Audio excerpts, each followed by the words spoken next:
Hey, what's up? As the title probably says, I'm going to be talking about vitamins, what each one does, where you can get it, and why you need it. So let's get right into it. So, firstly, something to be noted is that vitamins from animal foods are much more bioavailable than plant foods, basically meaning your body can absorb them and use them a lot more readily.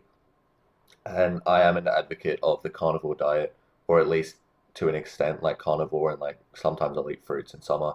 But one of the reasons for this, among many others, is because you can absorb vitamins a lot better from animals than you can from plants, as shown by this study. So I just thought that's interesting. So basically, there are two main categories of vitamins. There are water-soluble vitamins, soluble meaning like what it like absorbs and like dissolves in and what it becomes like part of. So the water-soluble vitamins are all of the B vitamins, vitamin C, and with water-soluble vitamins, they're not stored well in your body, so you need to be regularly intaking them because you don't have a bunch of like water deposits. You just stick these vitamins in. Then there are the fat-soluble vitamins A, D, E, and K, and they're stored in your body fat a lot more readily and also in your liver. So we'll talk about the water soluble vitamins first. So, should be able to delete that? Yeah. So the B vitamins, they collectively support your overall health by converting food into energy, maintaining like healthy skin, eyes, hair, and supporting your brain function. So they do a lot of things because there are a lot of different B vitamins. And these are the main B vitamins. So thiamine, riboflavin, niacin, pantothenic acid, that one always screws me over, and etc. I mean, you can read the list, right? And you can pause if you want to read each of these individual things. Some things I guess I'll bring out is that NADH, that is nicotinamide adenine dinucleotide. It's fucking, these words are always so hard to say, but that's basically really a key in like creating energy in your cells, just so you understand what that is. I feel like most of the stuff is self-explanatory, like glucose metabolism, obviously just digesting glucose, antioxidants, coenzyme A. Yeah, I mean, you can read this yourself. And I guess one interesting thing is, like, for example, an egg is a super good source of B1, 2, 3, 6, and for some reason it doesn't have 12 here. I'm pretty sure it's have B12. And yeah, meat, eggs, and dairy are pretty much all you need for the B vitamins, and you'll be able to cover all of this sort of stuff. And next is vitamin C. So vitamin C is often referred to as like the plant vitamin. Like when you think about vitamin C, you'll think about oranges or capsicum. Even this image, like there's no animals foods on it. And so, firstly, what it does a few things. So it does collagen synthesis. So it produces collagen, which aids in skin health. It has like some claims for blood vessel creation and antioxidant activity, immune support, and then iron absorption. And so then obviously deficiency in this would cause it would be the lack of collagen, which is what like gum bleeding often happens with scurvy, wound healing being worse because of the immune support is lacking, and weak connective tissue. However, something that's actually very interesting is during the Napoleonic Wars against the French soldiers, they ate like raw horse meat as a cure for scurvy. The disease being scurvy, was only seen people eating preserved or canned foods, but not in people eating any sort of fresh diet, including Arctic diets primarily based upon meat. So basically, you'll hear that if you don't eat your fruit and vegetables, you can get scurvy. But the reality is, if you're eating, as long as you're eating fresh meat, like not, you know, beef jerky or whatever, you can still get in vitamin C to prevent scurvy. And there's also something interesting about transport where basically there's this transporter in your body which transports vitamin C to your cells, and the same transporter is used for glucose, sugar. So when you eat, like for example, an orange, because an orange is really high in vitamin C, but it's also very high in glucose, this transporter gets used for both tasks. So you can't readily absorb all of the vitamin C that is in the orange.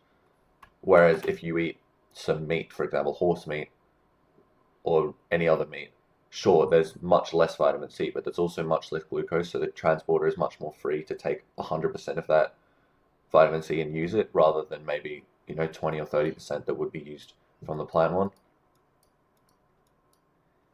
And so, yeah, basically it says here that increasing concentrations of glucose in the transport media also significantly inhibited ascorbate uptake. Ascorbate is vitamin C. So basically, the more glucose they added, the worse uptake of vitamin C there was. And preloading the vesicles with glucose inhibited ascorbate uptake significantly, indicating that glucose interferes with the ascorbate transporter from the internal side of the membrane. And so, yeah, just clarifying, vesicles are like a small membrane-bound sac that's in your cell, and it's like some fluid, and it's enclosed by like some basically a layer of fat. And so they transport shit around to the cells. That's basically what it is. And so the implications for fruit is because of the high glucose, these vesicles become loaded with glucose, and therefore it interferes with the vitamin C uptake. Whereas in meat, you don't get that, right? Cool. So that's the water soluble ones. Now we're going to talk about the fat soluble vitamins. So vitamin A, again, just puts all these pictures of plants. And what's really funny, unlike vitamin C, which is found in plants in higher doses, but like we explained then, it's not absorbable.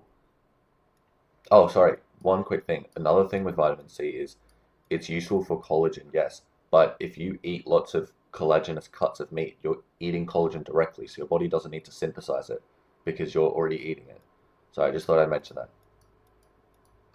But yeah, so all of these plant foods, it's completely false because unlike vitamin C, which is in higher doses, vitamin A, it actually is not contained in any plants. I know, shocker. Technically, it's only a precursor to vitamin A, which your body must convert, which is often carotenoids like beta carotene. Even look at this Google AI answer. Google AI answer. Plant-based foods contain vitamin A in the form of provitamin A carotenoids, beta carotene, which your body converts into active vitamin A. So they actually don't have vitamin A, so it's just contradicting itself.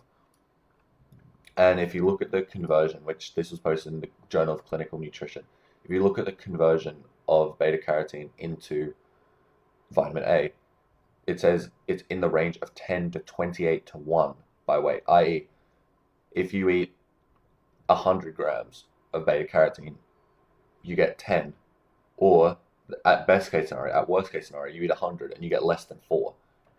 You get like 3 point whatever of vitamin A. So, yeah, the bioconversion of beta carotene to vitamin A is not as efficient as expected. And so, yeah, and it says, on the other hand, vitamin A from animal origins can be absorbed and stored in the human body very efficiently or very effectively.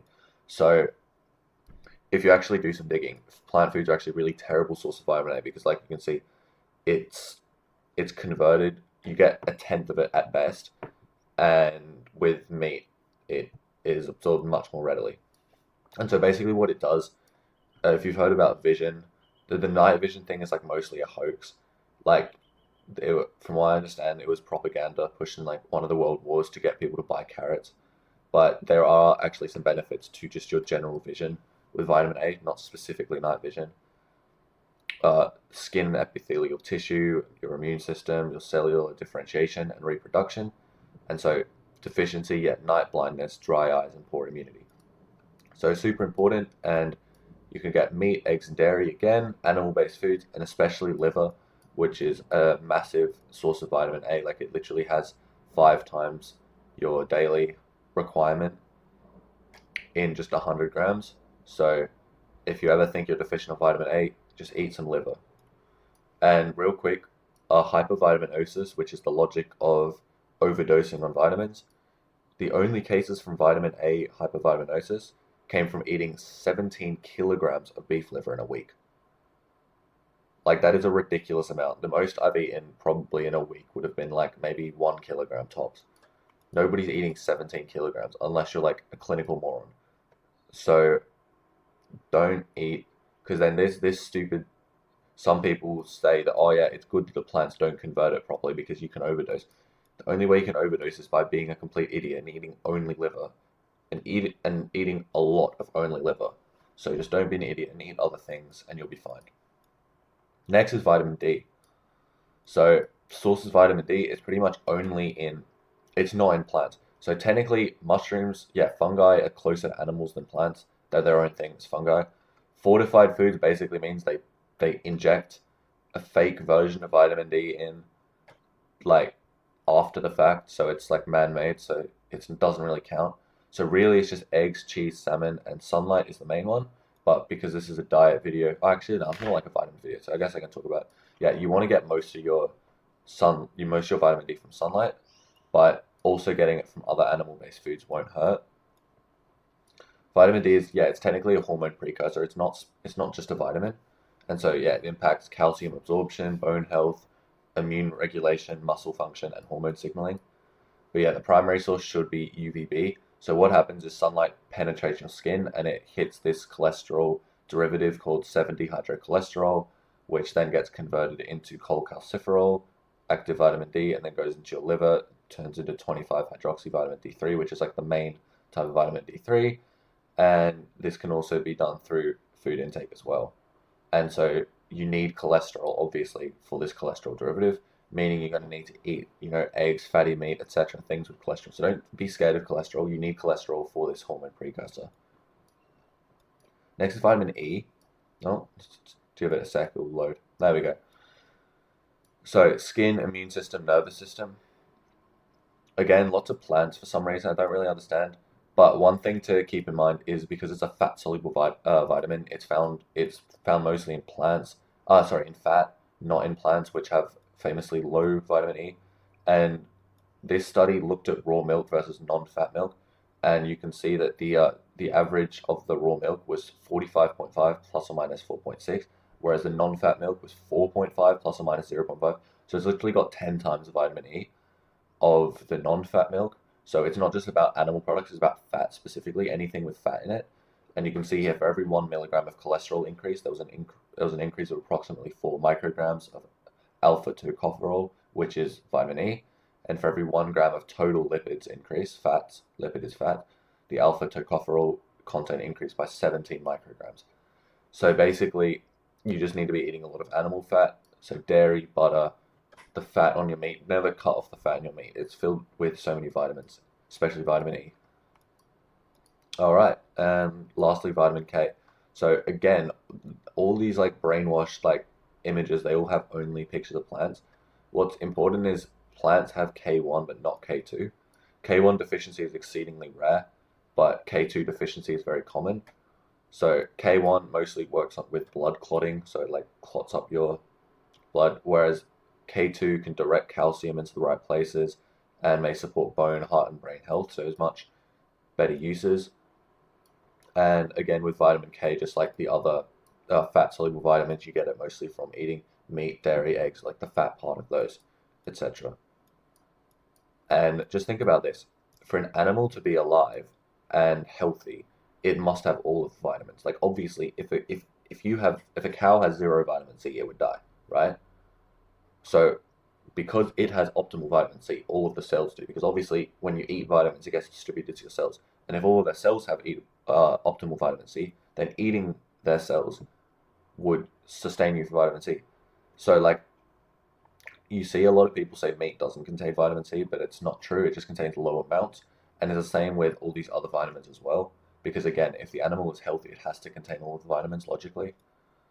And there was even this study in 1928 where it was only a sample size of 2 people, but they ate nothing but meat for 1 full year, and neither developed scurvy.